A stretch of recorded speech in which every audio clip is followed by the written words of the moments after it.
Imagine sitting in a packed theater in Moscow, 1877.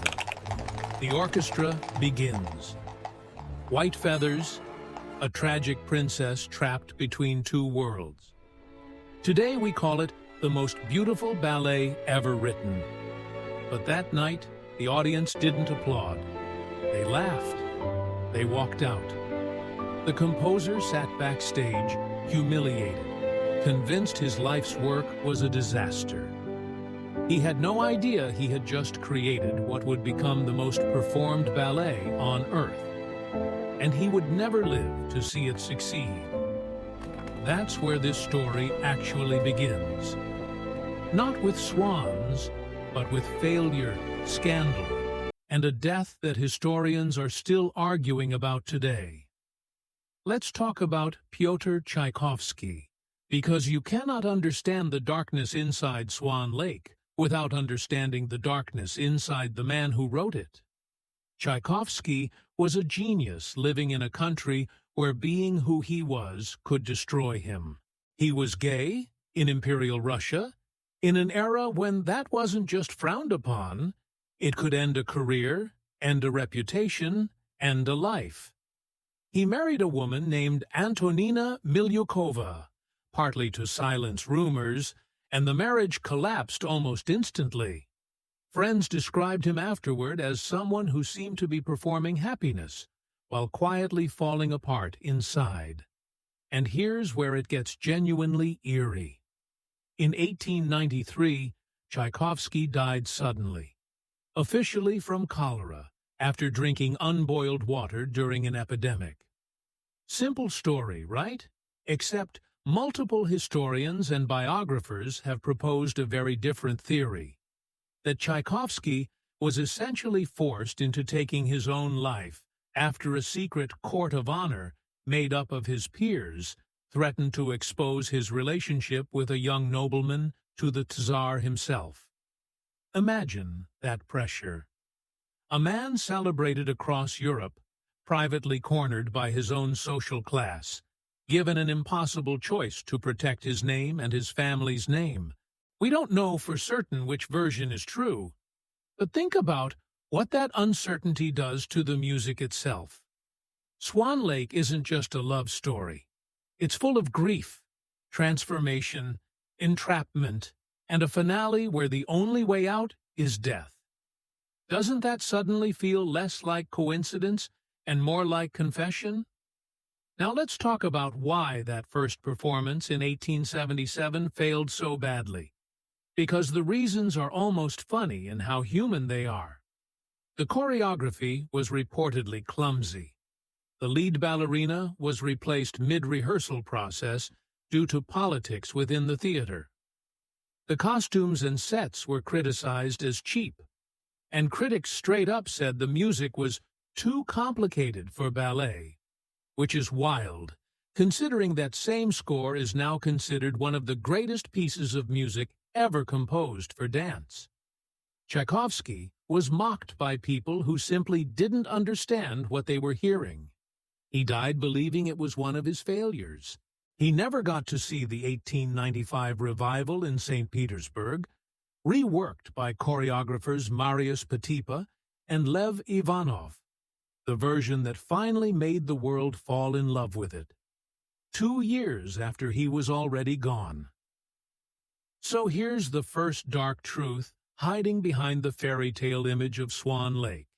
It was built on heartbreak, rejection, and a creator who died not knowing he'd succeeded. But that's just the beginning, because the horror doesn't stop with the composer. It moves straight into the bodies of the dancers who bring this ballet to life every single night, in every city, for over 100 years. Let's get real about what it actually costs to dance Swan Lake. The role of Odette and Odile, the white swan and the black swan, is considered one of the most physically brutal dual roles in all of ballet. A dancer has to portray fragile innocence, and then, often in the same evening, switch into seductive, sharp, almost predatory movement. The famous 32 fouettes, those rapid spinning turns in the Black Swan variation, have ended careers.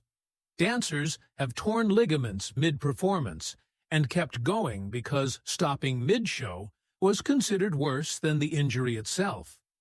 Ballet, as an art form, runs on a culture of silence around pain. Dancers compete for roles their entire lives, starting as children, often as young as 8 or 9 years old.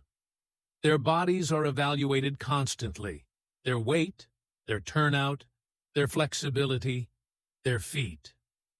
Many professional ballerinas dance through stress fractures because admitting injury can mean losing a role to someone else waiting in the wings. The phrase, "the show must go on," isn't poetic in this world. It's an unspoken rule enforced by an industry where there is always another dancer ready to replace you. And this leads to something that isn't talked about nearly enough: the intense pressure ballet culture places on appearance, especially for women. This isn't unique to Swan Lake, but the ballet's visual language, all that delicate, weightless imagery of a swan, intensifies it. For decades, companies have faced criticism for unhealthy expectations placed on dancers' bodies, and several former professional dancers have spoken publicly later in their careers about how damaging that environment was to their relationship with their own bodies. This is part of why a film like Black Swan resonated so strongly with audiences who had never set foot in a ballet studio, because underneath the fictional psychological horror, it was tapping into something real. Natalie Portman, who won an Oscar for that role, trained intensely for nearly a year and later admitted the physical and psychological toll of preparing for the role mirrored, in a much smaller way, what professional dancers experience for their entire careers. Now, here's where the story shifts from psychological horror into something far more literal: actual, real-world horror connected directly to this ballet and the institutions that perform it. In January 2013, the artistic director of the Bolshoi Ballet, Sergei Filin, was attacked outside his home in Moscow. Someone threw sulfuric acid directly into his face. He suffered severe burns and came dangerously close to losing his eyesight entirely, undergoing more than 20 surgeries afterward. The attack sent shockwaves through the global ballet world, not just because of its brutality, but because of who turned out to be behind it. The investigation led back to Pavel Dmitrichenko, a principal dancer at the Bolshoi itself, a dancer who performed in the very same productions, including Swan Lake, on that very same stage.